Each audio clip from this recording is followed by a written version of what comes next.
सुषुम्ना नाड़ी को एक हॉलो ट्यूब माना जाता है जिसमें 3 और कंसेंट्रिक ट्यूब्स होती हैं, जिनमें से प्रत्येक नली पिछली नली से क्रमशः अधिक सूक्ष्म होती जाती है। नाड़ियों में सुषुम्ना तमस का प्रतीक, वज्रणी रजस का प्रतीक, चित्रणी सत्व का प्रतीक और ब्रह्म चेतना का प्रतीक है।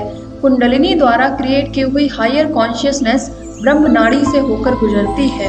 जब कुंडलिनी शक्ति जागृत होती है तो वह सुषुम्ना नाड़ी से होकर गुजरती है। जिस क्षण मूलाधार चक्र में अवेकनिंग होता है, ऊर्जा सुषुम्ना से होते हुए आज्ञा चक्र तक पहुंचती है।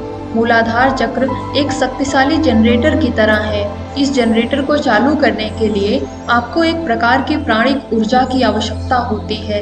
यह प्राणिक ऊर्जा प्राणायाम के माध्यम से उत्पन्न होती है। जब आप प्राणायाम का अभ्यास करते हैं तो आप ऊर्जा उत्पन्न करते हैं और यह ऊर्जा एक सकारात्मक दबाव द्वारा नीचे की ओर धकेली जाती है, जो मूलाधार में जनरेटर को चालू करती है। फिर यह उत्पन्न ऊर्जा एक नेगेटिव प्रेशर द्वारा ऊपर की ओर धकेली जाती है और आज्ञा चक्र तक फोर्स की जाती है। इसलिए सुषुम्ना का जागरण कुंडलिनी के जागरण जितना ही महत्वपूर्ण है। मान लीजिए आपने अपना जनरेटर चालू कर दिया है, लेकिन आपने केबल प्लग नहीं किया है। जनरेटर चलता रहेगा लेकिन एनर्जी का डिस्ट्रीब्यूशन नहीं होगा। आपको जनरेटर में प्लग कनेक्शन करना होगा ताकि उत्पन्न ऊर्जा केबल के माध्यम से आपके घर के विभिन्न क्षेत्रों में जा सके। जब केवल इड़ा और पिंगला सक्रिय होती है और सुषुम्ना नहीं, तो यह आपके इलेक्ट्रिक केबल में पॉजिटिव और नेगेटिव लाइन के होने जैसा है, लेकिन कोई अर्थिंग नहीं है। जब मन एनर्जी के 3 करंट्स प्राप्त करता है तो सभी लाइट्स काम करना शुरू कर देती हैं। लेकिन अगर आप अर्थिंग के तार को हटा देते हैं तो लाइट बंद हो जाएगी। एनर्जी हर समय इड़ा और पिंगला के माध्यम से बहती है, लेकिन इसका इफल्जेंस मतलब तेज बहुत कम होता है। जब इड़ा, पिंगला और सुषुम्ना में करंट फ्लो होती है तब आत्मज्ञान होता है। इसी तरह आपको कुंडलिनी जागरण, सुषुम्ना जागरण और आज्ञा चक्र में तीनों का यूनियन समझना होगा। कुंडलिनी योग का पूरा साइंस सुषुम्ना के जागरण से संबंधित है, क्योंकि एक बार सुषुम्ना जीवंत हो जाती है तो कॉन्शियसनेस के हायर और लोअर डायमेंशंस के बीच कम्युनिकेशन का एक साधन स्थापित होता है और कुंडलिनी अवेकनिंग होती है। शक्ति सुषुम्ना से ऊपर की ओर यात्रा करती है और सहस्त्रार में शिव के साथ एक हो जाती है। जब किसी पौधे की जड़ों को ठीक से पानी दिया जाता है तो पौधा बढ़ता है और उसके फूल खूबसूरती से खिलते हैं। इसी तरह जब कुंडलिनी जागरण सुषुम्ना में होता है तो जीवन के सभी स्टेजेस में अवेकनिंग होता है। लेकिन अगर अवेकनिंग केवल इड़ा या पिंगला या किसी अन्य सेंटर में होता है तो यह किसी भी तरह से पूर्ण नहीं है। केवल जब कुंडलिनी शक्ति जागृत होती है और सुषुम्ना मार्ग से सहस्त्रार तक जाती है तो मनुष्य में हायर एनर्जी का पूरा स्टोर खुल जाता है। कुंडलिनी की अवेकनिंग और शिव के साथ उसका यूनियन पूरे ब्रेन से इंटीमेटली जुड़ा हुआ है। ब्रेन में 10 कंपार्टमेंट्स होते हैं और इनमें से 9 निष्क्रिय होते हैं, डोरमेंट होते हैं और एक एक्टिव होता है। आप जो कुछ भी जानते हैं, जो कुछ भी सोचते हैं या करते हैं, वह ब्रेन के 10वें हिस्से से आ रहा है। बाकी 9/10 हिस्सा जो मस्तिष्क के अगले हिस्से में होता है वह इनएक्टिव होता है या स्लीपिंग ब्रेन के रूप में जाना जाता है। ये कंपार्टमेंट्स इनएक्टिव क्यों होते हैं? क्योंकि इनमें कोई एनर्जी नहीं है। ब्रेन का एक्टिव हिस्सा इड़ा और पिंगला की एनर्जीज पर काम करता है, लेकिन बाकी 9/10 हिस्से में सिर्फ पिंगला होती है। पिंगला जीवन है और इड़ा चेतना है। अगर कोई व्यक्ति जीवित है लेकिन सोचने में असमर्थ है तो हम कहते हैं कि उसके पास प्राण शक्ति है लेकिन मनस शक्ति नहीं है। इसी तरह ब्रेन के साइलेंट हिस्सों में प्राण होता है, चेतना नहीं। तो एक बहुत मुश्किल सवाल उठता है, ब्रेन के सोए हुए कंपार्टमेंट्स को कैसे जगाया जाए? हम जानते हैं कि भय, चिंता और पैशन को कैसे जगाया जाए, लेकिन हम में से ज़्यादातर लोग नहीं जानते कि ब्रेन के इन इनएक्टिव एरियाज को कैसे जगाया जाए। साइलेंट एरियाज को जगाने के लिए हमें फ्रंटल ब्रेन या ललाट मस्तिष्क को पर्याप्त प्राण से चार्ज करना चाहिए और हमें सुषुम्ना नाड़ी को जगाना चाहिए। इन दोनों उद्देश्यों के लिए हमें नियमित रूप से और लगातार लंबे समय तक प्राणायाम का अभ्यास करना चाहिए। कुंडलिनी योग में यह पाया गया है कि ब्रेन के डिफरेंट पार्ट्स चक्रों से जुड़े हुए हैं। कुछ एरियाज मूलाधार चक्र से जुड़े हैं, अन्य स्वादिष्ठान, मणिपुर, अनाहत, विशुद्धि और आज्ञा चक्र से।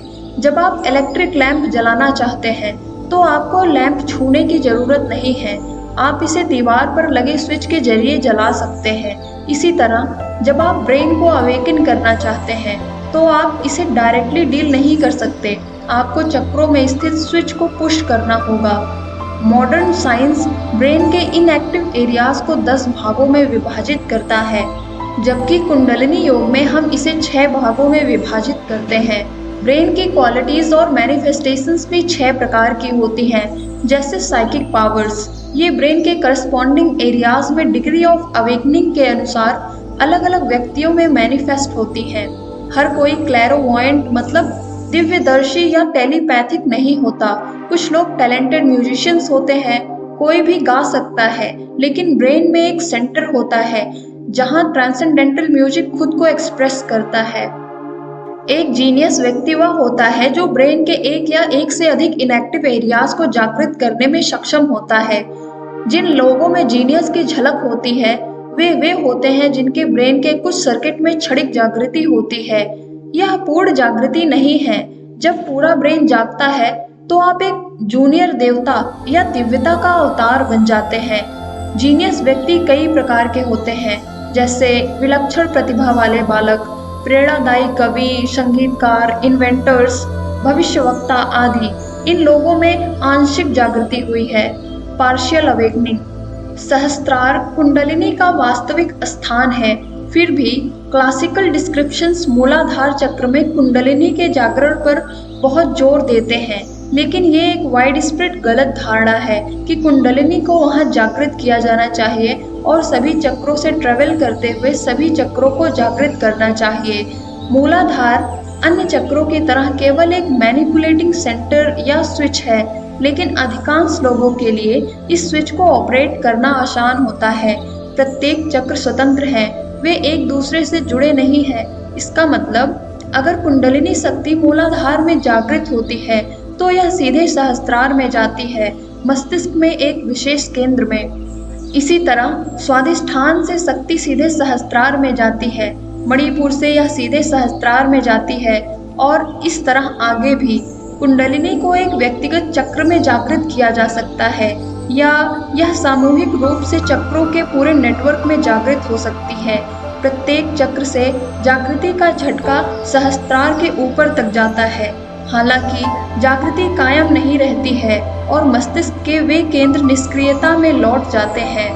कुंडलिनी का मूलाधार में वापस आने का यही अर्थ है। यदि कुंडलिनी किसी व्यक्तिगत चक्र में जागृत होती है तो उस चक्र की विशेषता वाले अनुभव कॉन्शियसनेस में लाए जाएंगे। तब यह भी हो सकता है जब कोई व्यक्ति किसी व्यक्तिगत चक्र के लिए अभ्यास करता है। उदाहरण के लिए स्वाधिष्ठान अभ्यास आनंद बढ़ाएगा, मणिपुर अभ्यास सेल्फ असर्शन मतलब आत्मपुष्टि को बढ़ाएगा, अनाहत का स्टिमुलेशन प्रेम का विस्तार करेगी, विशुद्धि अभ्यास विवेक और ज्ञान को जागृत करेंगे और आज्ञा अभ्यास इंट्यूशन, नॉलेज और शायद एक्स्ट्रा सेंसरी एबिलिटीज आदि के फ्लो को बढ़ाएंगे। हालांकि कुंडलिनी के बारे में अलग अलग विचार हैं, लेकिन एक बात तो तय है, कुंडलिनी में ह्यूमन कॉन्शियसनेस को इस तरह एक्टिवेट करने की क्षमता है कि व्यक्ति अपने सबसे बेनिफिशियल क्वालिटीज को विकसित कर सकता है, अपने आसपास की प्रकृति के साथ और भी अधिक घनिष्ठ संबंध बना सकता है और पूरे ब्रह्मांड के साथ अपनी एकता के बारे में जागरूक हो सकता है। रिमोट और रिसेंट पास्ट के सभी महान चमत्कार और आने वाले सभी मिरेकल्स कॉस्मिक कॉन्शियसनेस के भंडार, the golden egg, the golden worm, मानव मस्तिष्क की संरचना के भीतर छिपे हिरण्यगर्भ से निकले हैं। हमारे भीतर यह पर्टिकुलर सेंटर सोया हुआ या इनएक्टिव नहीं है, बल्कि यह अनकॉन्शियस है, केवल इसीलिए क्योंकि हम इसके प्रति कॉन्शियस नहीं हैं। प्राचीन ऋषियों, न्यूटन और आइंस्टीन और अन्य कई महान शियर्स के लिए जो रेवल्यूशन के रूप में आया वह हमारे भीतर भी मौजूद है, लेकिन यह उनके कॉन्शियस प्लेन पर आया, जबकि यह हमारे पास नहीं आता है। इंस्पायर्ड आर्टिस्ट और कॉमन मैन के बीच यही एकमात्र अंतर है।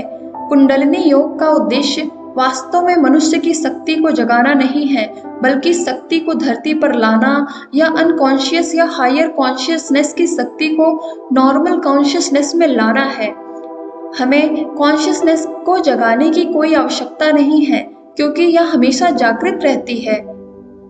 हमें केवल अपनी हायर कॉन्शियस फोर्स पर पूर्ण नियंत्रण प्राप्त करना है। कुंडलिनी योग के माध्यम से हम केवल मूलाधार से आज्ञा तक के सेंटर्स को ऑपरेशन में लाने का प्रयास करते हैं, ताकि हायर नॉलेज धीरे धीरे हमारे सामने रिवील हो